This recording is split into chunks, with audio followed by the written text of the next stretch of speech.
নমস্কার, নিউজ এক্সপ্রেসে আপনাদের সকলকে স্বাগত। আপনাদের সঙ্গে আমি মুজিরা। আজ সবথেকে বড় যে খবরটা, পুরসভা এবং পঞ্চায়েতের প্রধানরা আর জন্মমৃত্যু শংসাপত্র দিতে পারবেন না। আজ সকাল থেকে নথি যাচাইয়ের কাজ কোচবিহার টু কাকদ্বীপ, সেই ছবি আপনাদের সামনে তুলে ধরেছি। এই মুহূর্তে যে খবরটা আপডেট হয়েছে, এখন পর্যন্ত পঞ্চায়েত এবং পুরসভার প্রধানরা আর জন্মমৃত্যুর শংসাপত্র দিতে পারবেন না। জাল শংসাপত্র নিয়ে রাজ্য জুড়ে তোলপাড়ের মধ্যেই বড় সিদ্ধান্ত নবান্নের। সোমা দাস আমাদের প্রতিনিধি এই মুহূর্তে আমাদের সঙ্গে রয়েছেন। সোমা, এই যে সিদ্ধান্ত নেওয়া হয়েছে, এই সিদ্ধান্ত পেছনের যে যুক্তিগুলো সামনে আসছে, সেগুলো যদি একটু বলো। হ্যাঁ, দেখো, আজকে মুখ্য সচিব মনোজ আগরওয়াল তিনি যে যুক্তির কথা বলেছেন, অর্থাৎ পঞ্চায়েত প্রধান এবং পুর প্রধানদের হাত থেকে কিন্তু এই ক্ষমতা কেড়ে নেওয়া হলো। তার কারণ হিসেবে তিনি বলেছেন যে যখন রাজ্যে এসআইআর এর কাজটি শুরু হয়েছিল বা এসআইআর করা হয়েছে, সেক্ষেত্রে কিন্তু তারা দেখেছেন বা তাদের কাছে প্রমাণ রয়েছে যে এরকম প্রচুর ভুয়ো শংসাপত্র পাওয়া গেছে, অর্থাৎ জন্ম এবং মৃত্যুর ভুয়ো শংসাপত্র প্রচুর পরিমাণে পাওয়া গেছে। সে থেকেই কিন্তু তারা সিদ্ধান্ত নিয়েছেন, বিশেষত 3টি জেলা মালদা, মুর্শিদাবাদ, এরকম বহু জেলাতে কিন্তু এই ধরনের ভুয়ো শংসাপত্র পাওয়া গেছে।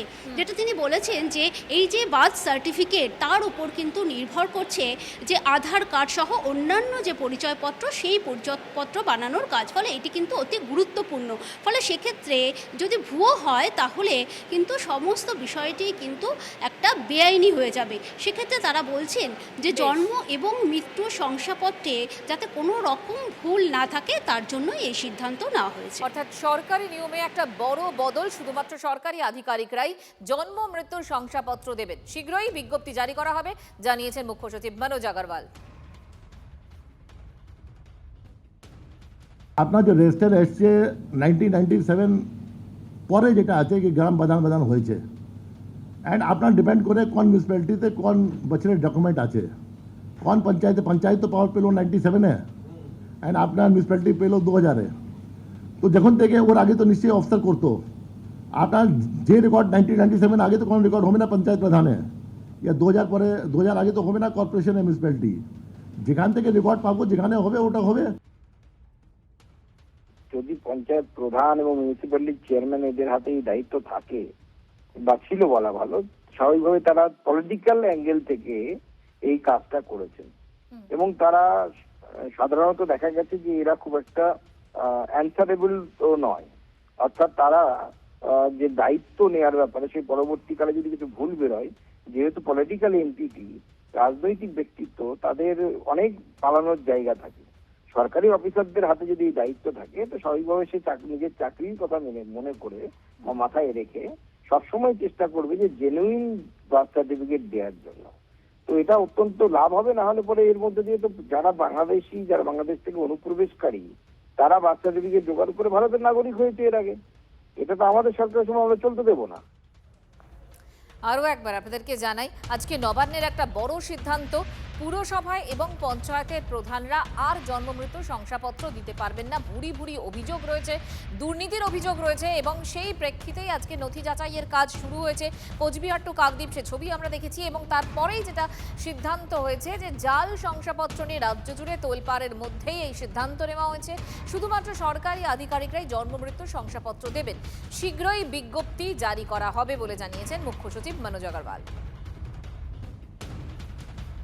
রাজনৈতিক বিশ্লেষক শুভময় মৈত্র এই মুহূর্তে আমাদের সঙ্গে রয়েছেন। শুভময়দা, আজকে বিভিন্ন জেলায় একটা নথি যাচাইয়ের কাজ তো চলছে, এই বার্থ এবং ডেথ সার্টিফিকেট, তারই মধ্যে নবান্ন যেটা জারি করেছে, একটা সিদ্ধান্ত বলা হয়েছে যে এই যে পুরসভা এবং পঞ্চায়েতের প্রধানরা এই সার্টিফিকেটগুলো দিত, তারা আর দেবেন না, একমাত্র সরকারি আধিকারিকরাই দেবেন। এই সিদ্ধান্তের সত্যি কতটা প্রয়োজন ছিল এবং এই সিদ্ধান্তকে আপনি কিভাবে দেখছেন? না, দেখুন, দেশের মানুষ, দেশে যারা জন্মেছেন তারাই দেশের নাগরিক হবেন এবং এছাড়া যা যা নিয়ম আছে তাতে নাগরিক হবে, এটা সত্যি। কিন্তু আমাদের দেশের প্রচুর বড় বড় বয়স্ক লোক আছেন যারা বিভিন্ন রাজনৈতিক পদ অধিকার করে আছেন, তাদের নিজেদেরও কিন্তু শংসাপত্র নেই।